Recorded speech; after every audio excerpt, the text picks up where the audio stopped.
Bismillahirrahmanirrahim. Assalamualaikum warahmatullahi wabarakatuh. Di video kali ini, admin ingin kembali berbagi kabar gembira buat rekan-rekan semua, di mana di sini admin mendapatkan informasi update, informasi resmi mengenai pengumuman dari pemerintah. Jadi buat rekan-rekan semua yang lagi menonton video ini, silahkan disimak videonya hingga akhir agar rekan-rekan itu tidak salah dalam memahami informasi yang admin bagikan. Dan terkhusus buat rekan-rekan yang baru saja menemukan channel ini, silahkan tekan tombol subscribe. Jangan lupa aktifkan lonceng notifikasinya agar rekan-rekan tidak ketinggalan dengan info-info terupdate setiap harinya dari channel ini. Dan jika ada suara-suara berisik, abaikan saja. Info di video ini lebih menarik untuk kita simak bersama-sama. Oke, kita lanjut saja ke info intinya. Nah, di mana di sini admin berada pada website resmi Sekretariat Kabinet Republik Indonesia, rekan-rekan ya. Nah, ini merupakan website resminya.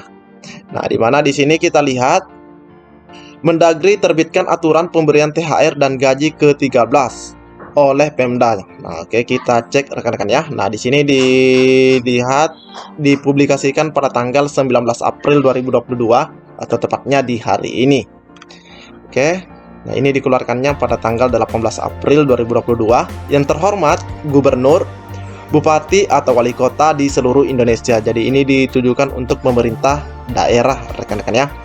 Nah, di sini surat edaran bernomor 900/2069 SJ tentang pemberian tunjangan hari raya dan gaji ke-13 yang bersumber dari anggaran pendapatan dan belanja daerah tahun anggaran 2022.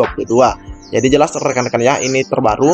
Menteri Dalam Negeri atau Mendagri Muhammad Tito Karnavian menerbitkan surat edaran bernomor 900/2069/SJ tentang pemberian tunjangan hari raya atau THR dan gaji ke-13 yang bersumber dari anggaran pendapatan dan belanja daerah tahun anggaran 2022.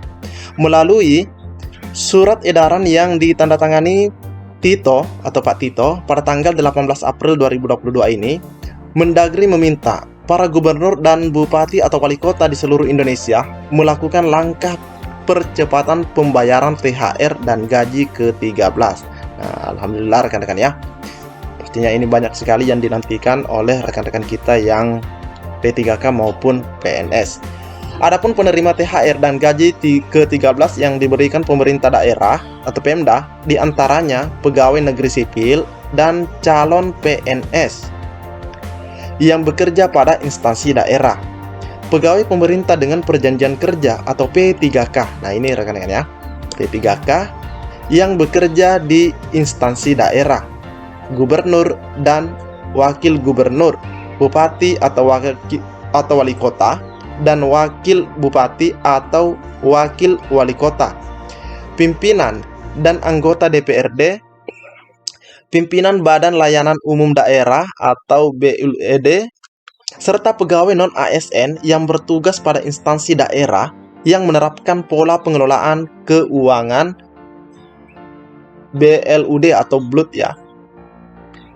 Dalam memberikan THR dan gaji ke-13 tersebut, pemerintah daerah juga perlu melakukan langkah percepatan. Nah, ini dikatakan perlu melakukan langkah percepatan, seperti mempersiapkan dan mempercepat penetapan peraturan kepala daerah atau Perkada mengenai teknis pembayaran THR dan gaji ke-13. Karena ini banyak sekali ditunggu-tunggu, mengingat ini sudah mau Lebaran rekan-rekan ya, sudah mendekati.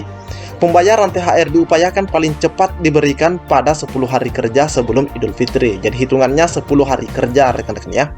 Jadi misalnya hari Minggu itu tidak terhitung pastinya. Sedangkan gaji ke-13 paling cepat diberikan Pemda pada Juli mendatang. Nah, untuk pemerintah daerah gaji ke-13 itu di sini dikatakan bahwa paling cepatnya itu di bulan Juli. Jadi untuk guru itu di tahun ajaran baru.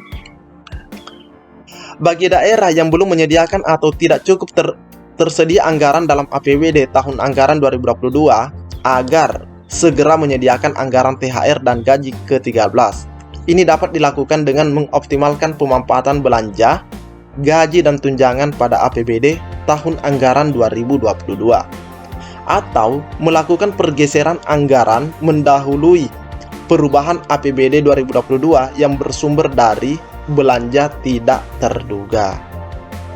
Pengelolaan anggaran tunjangan hari raya dan gaji ke-13 tahun 2022 tersebut dilakukan secara tertib, transparan, dan akuntabel sesuai dengan peraturan perundang-undangan serta memperhatikan kemampuan keuangan daerah. Selain itu, Gubernur sebagai wakil pemerintah pusat diminta melakukan monitoring terhadap penyediaan serta pembayaran THR dan gaji ke-13 masing-masing pemerintah kabupaten atau kota. Rekan-rekan ya. Nah, ini adalah langkah yang sangat baik yang dilakukan oleh Mendagri agar rekan-rekan itu yang lagi menunggu THR dan gaji ke-13 atau kepastiannya secepatnya bisa merasa lega, rekan-rekan ya. Jadi semoga saja rekan-rekan yang lagi menunggu THR dan gaji ke-13 ini secepatnya bisa mendapatkan. Nah, untuk gaji ke-13 admin kembali tekankan bahwa untuk gaji ke-13 ini di bulan Juli. Nah, kita lanjut lagi ke info yang selanjutnya. 7.380 honorer K2 sudah terima SKP 3K Kemenak. Nah, ini untuk Kemenak siap-siap terima THR atau tunjangan hari raya. Informasinya kemarin 18 April, sebanyak 7.380 guru dan dosen dari honorer K2 di bawah Kementerian Agama sudah mendapatkan SKP 3K sejak 1 April 2022. Mereka direkrut pada seleksi dan merupakan sisa rekrutmen 2019. Direktur Guru dan Tenaga Kependidikan Madrasah Kemenak, yaitu Bapak Muhammad Zain, mengatakan 7.380 honorer K2 itu secara resmi menyandang status pegawai pemerintah dengan perjanjian kerja sejak 1 April. Jadi ini di awal bulan kemarin, rekan-rekan ya. Di awal bulan ini maksudnya. Sesuai aturan perundang-undangan, gaji para P3K tersebut langsung dibayarkan pada April juga. Nah, ini rekan-rekan ya. Jadi dia terima SK 1 April dan gajinya juga dibayarkan di bulan April juga. Tak hanya itu, mereka juga berhak mendapatkan tunjangan hari raya. Secara otomatis kalau diangkat 1 April, ya gajinya langsung dibayarkan April juga. Demikian juga hak-hak lainnya sebagai ASN. Nah, luar biasa rekan-rekan ya untuk rekan-rekan yang di Kemenak. Zain mengatakan Kemenak membutuhkan banyak P3K untuk formasi guru dan tenaga kependidikan madrasah. Kebutuhan P3K guru madrasah sangat mendesak. Nah, ini yang untuk 2022 sepertinya. Dia berharap mendapatkan kuota serta anggaran yang signifikan. Jika tidak, Zain khawatir kedepannya madrasah-madrasah tidak mendapat layanan pendidikan yang berkualitas. Menurut Muhammad Zain, total kebutuhan P3K untuk formasi guru dan tenaga kependidikan di madrasah mencapai 192.008. Jadi ini cukup banyak rekan-rekan ya. Ada 192.000 guru.